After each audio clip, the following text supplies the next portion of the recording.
que eu quero lembrar aqui, começando a minha fala, senhor presidente, senadora Ana Amélia, é que aconteceu, pouco mais de 100 anos atrás, na Bahia, um movimento de revolta liderado por um senhor chamado Antônio Conselheiro. Dezenas de repórteres tomaram conhecimento. Recentemente, até um grande escritor escreveu um livro sobre isso, que é o Prêmio Nobel Mário Vargas Llosa. Mas foi preciso um, chamado Euclides da Cunha, para chegar lá como repórter e, em vez de apenas descrever o que via, descrever fazendo uma análise sociológica daquele momento, daquela guerra.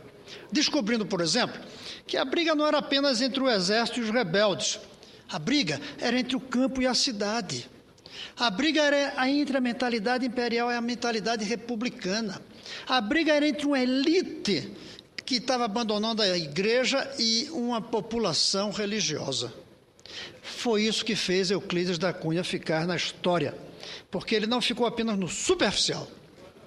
Eu digo isso para dizer que, lamentavelmente, quase todos os jornalistas de hoje e nós próprios não vamos ficar na história pela análise que fazemos do que acontece hoje na política brasileira.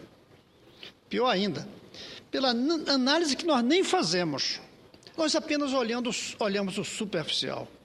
Esses últimos dias têm sido prova disso.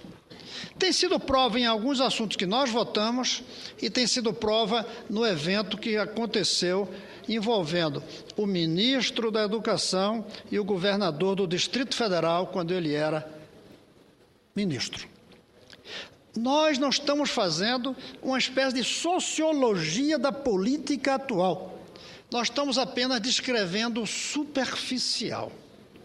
Nós não estamos percebendo, por exemplo, que o que hoje acontece caracteriza o que um jornalista, sim, conseguiu mostrar hoje numa coluna na revista Congresso em Foco, o Rodolfo Lago, a ideia de que nós temos uma democracia com baixa qualidade, senadora Ana Amélia.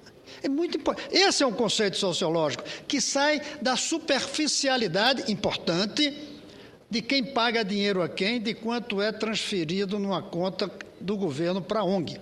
Isso é fundamental, mas não é profundo.